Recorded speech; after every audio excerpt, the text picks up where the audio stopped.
después vienen ciclos de centrifugación y lavado y lo resuspendo en agua. Se me forma, aquí hay un error, es un botón de RNA y lo leo igual en el espectrofotómetro utilizando el nanómetro. Entonces, ¿cómo funciona? Ustedes dirán, ay profesora, pero eso es como complicado. Ya estos métodos, como les decimos, los mostramos para que ustedes sepan la función de cada cosa. Pero ya tenemos estos kits comerciales que se basan normalmente en cromatografía de fase sólida. Entonces vienen como especie de unas mini columnas. Esperen un momentito para ver si yo tengo un kit de extracción por acá cerca para poderles mostrar cómo viene el tubito. Ah, mírenlo aquí. ¿Ven? Viene el tubo y esta es una mini columna que tiene como fase estacionaria una resina que facilita la retención de los contaminantes y pasa como fase móvil los ácidos nucleicos solubilizados. Entonces tenemos igual, sacamos de una muestra, hacemos la lisis, y luego de que este buffer de lisis, dependiendo si es ADN o ARN, porque aquí estamos viendo cómo se hace el ADN, acá es el RNA. Entonces aquí se agrega el buffer de lisis y la proteinasa K. Entonces se deja incubando a 55 grados, allá era a 65 grados, ya para que la proteinasa K actúe y rompa las histonas. Y luego, entonces miren, si son cultivos celulares son 20 minutos. Si es un tejido, se deja más tiempo porque recuerden que hay más sello. Sin embargo, ambos procesos no demoran sino 3 horas máximo. Este es más rápido todavía porque este es media hora. Y lo que se hace es, se hace pasar estos sobrenadantes a través de esta columna que lo que va a hacer es retener las impurezas, las células, etcétera. Y se repiten soluciones de lavado para obtener un DNA ultra puro.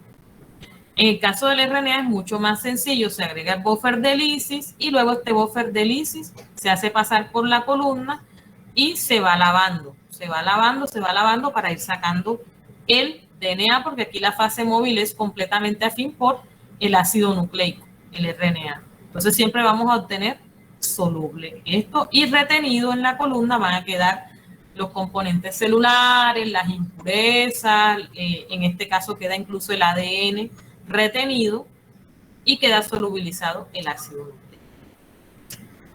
Aquí les pongo pues una fotografía de cuáles son los equipos. Normalmente la extracción tanto de DNA como de RNA se hace en estas cabinas, es la que tengo allá atrás, para evitar al máximo la contaminación de estos ácidos nucleicos. O sea, no solamente la bata, el gorro, el tapabocas, los guantes, sino que además se utiliza una cabina para evitar casi en un 80% el contacto de la muestra con el investigador.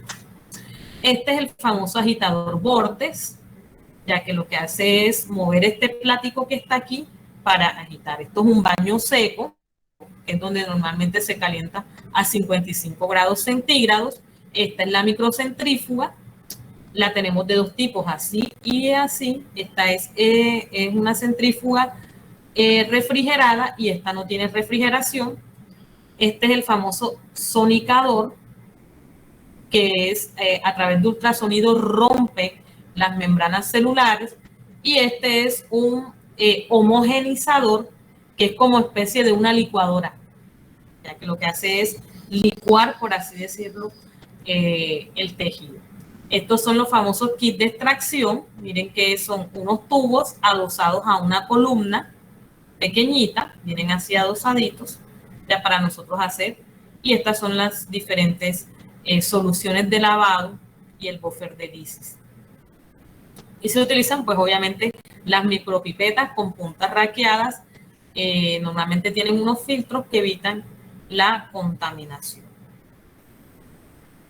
Y por último, la cuantificación, que era lo que yo les decía, que no solamente es obtener el ácido nucleico, sino también saber cuánto hay de eso. Entonces, normalmente se utiliza un equipo espectrofotómetro que se llama nanodrop, que nos permite utilizar de 1 a 2 microlitros de solución para hacer la cuantificación. Nos permite valorar la pureza de los ácidos nucleicos respecto a la contaminación con proteínas. Entonces, normalmente se basa en la detección o en la cuantificación de una relación que se llama relación 260-280. Esta relación nos da normalmente un número que está entre 1.8 y 2.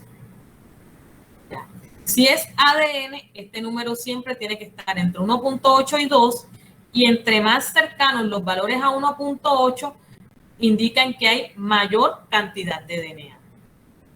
Mientras que los más cercanos hacia 2 o inclusive los valores de 2 dicen que esto es puro RNA. Y la presencia de proteínas va a estar dada por valores menores de 1.8. Y cuando definitivamente se rompieron las cadenas, o sea, ustedes normalmente usaron un kit de DNA y cuando van a medir la relación se dan cuenta de que supera el 2. Ya es porque rompieron tanto las cadenas que ahí ya no hay DNA. Entonces, esto emite unas curvas de absorbancia en donde miren que la máximo de absorción se encuentra entre la zona de 260 y 280. Y con base a eso hace una relación que te da diferentes valores, que se conoce como índice o relación 260-280.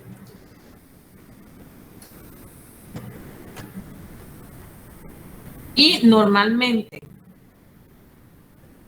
esto equivale y además este tipo de relaciones nos permiten cuantificar exactamente cuánto de DNA tenemos, de doble cadena, de cadena sencilla, cuánto tenemos de RNA y cuánto tendríamos de proteína.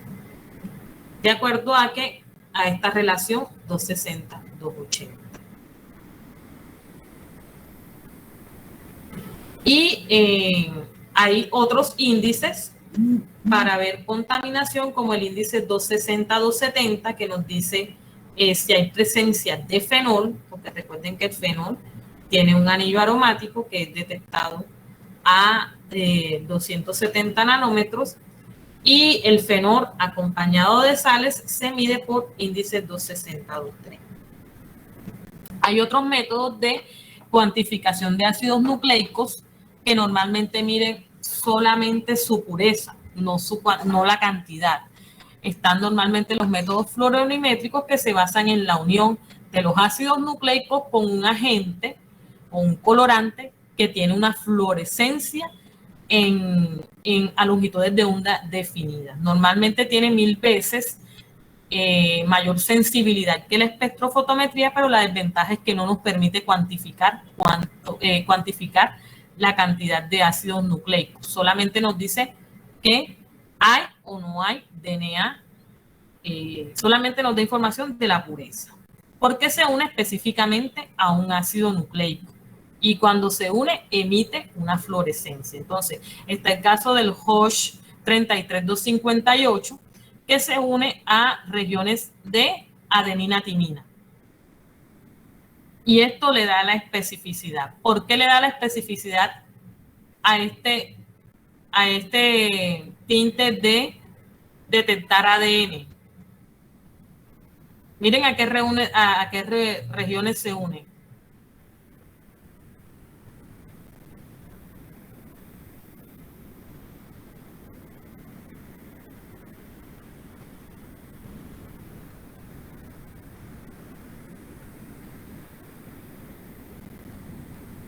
Porque este Hosh no se me une a RNA, sino que solamente se me une a DNA.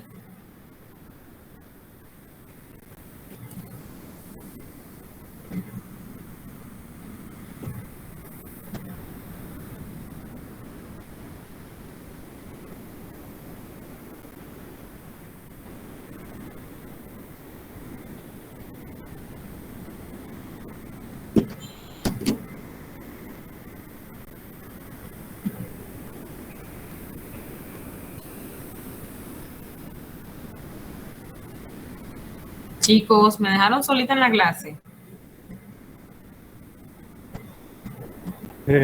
Profe, por la presencia de timina, que es la base que se encuentra en el ADN. Exactamente. Por eso es que este colorante fluorescente se me une solamente a ADN y yo nada más detecto ADN cuando hago la lectura en el fluorómetro, porque la timina solamente está en el ADN. Mientras que el ribogreen solamente me detecta RNA. ¿Por qué? Porque yo este RNA lo tengo que tratar con ADNasas, que son unas nucleasas que degradan el DNA y me permite detectar solamente RNA. Entonces, solamente os proporciona pureza porque estos no miden relación 260-280. Y por último, la macromolécula de las proteínas, que, como les dije, normalmente se utilizan para hacer técnicas diagnósticas tipo ELISA, tipo Western blot, espectrometría de masas, etc. Normalmente recuerden que las proteínas son las que tienen la función fisiológica. Entonces, cuando hay ausencia de esta proteína, la persona va a tener una enfermedad porque no se está traduciendo lo funcional. Entonces, a veces sí, hay situaciones en donde se forma el RNA mensajero, pero la proteína no se pliega bien y no hay función. Entonces vemos que las proteínas también representan un enorme potencial para el diagnóstico de enfermedades. De hecho, cuando ustedes se hacen un perfil lipídico, ¿qué les dan? VLDL, HDL, LDL, que son las proteínas que transportan el colesterol en la sangre, de la sangre a los tejidos y los tejidos a la sangre. Entonces, nosotros medimos normalmente estas proteínas para detectar cambios en la función fisiológica, nos permite hacer seguimiento y tratamiento personalizado. Y últimamente estamos manejando ya el concepto de proteínas plasmáticas como criterio individualizado de múltiples enfermedades. Por ejemplo, tenemos pacientes que son diabéticos, que son hipertensos al mismo tiempo, entonces tenemos que ver ya cómo es la concentración de estas proteínas plasmáticas en este tipo de pacientes como pronóstico de tratamiento. Entonces, como vemos aquí, las proteínas normalmente son muchísimo más fáciles de extraer. De hecho, hay kits como TIPER o MPER que solamente son un buffer. Ya es un buffer. Creo que tengo el TIPER.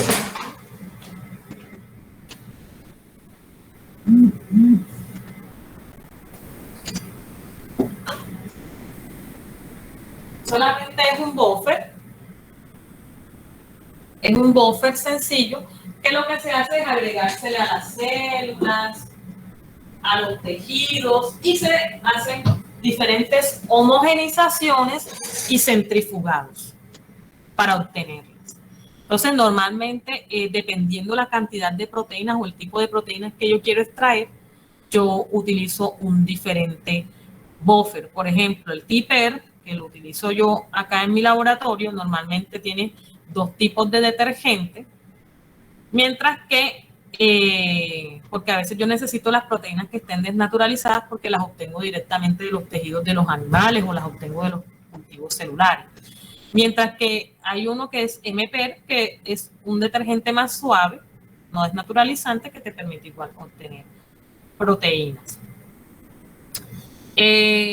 Normalmente uno utiliza diferentes estrategias para obtener ya sea proteínas de membrana o proteínas citosólicas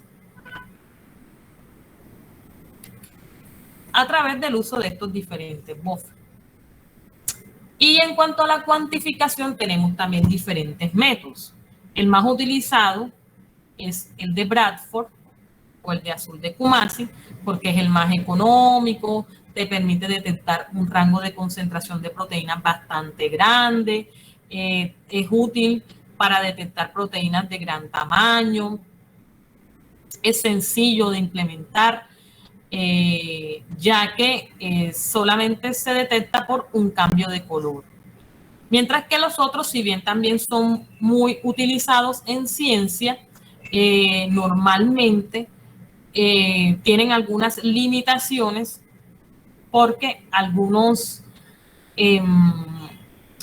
sustancias o algunas muestras tienen elementos que pueden ser detectados por el agente que está causando la quelación o el complejo con la proteína. Por ejemplo, el caso del ácido bisinconínico, que se forma un quelato de cobre con la proteína, y este cobre también puede interactuar con amoníaco, con ETA, que normalmente son compuestos que se encuentran en las diferentes soluciones que utilizamos como agentes desnaturalizantes. Entonces, la asociación ultravioleta, que miren que el rango de detección es de 280, ¿ya? Y normalmente se pueden confundir con alcoholes, que normalmente también absorben a esa longitud de onda, incluso ácidos nucleicos. Recuerden la relación 260-280, que si bien los ácidos nucleicos tienen un máximo de absorción hasta de 260, pues recuerden que estos van de rango de 260 a 280. Y son incompatibles con detergentes. Entonces, normalmente el método de Bradford es el más comúnmente utilizado porque es muy compatible, es fácil, es económico y se basa en la interacción de cargas entre las proteínas y el agente de tinción. Y normalmente no solamente te permite detectar, sino que te permite cuantificar con base a una curva estándar. Entonces, chicos, eso era lo que tenía para compartir hasta hoy. No sé si tienen alguna pregunta, alguna sugerencia. Los escucho. ¿Qué tal les pareció la clase de hoy?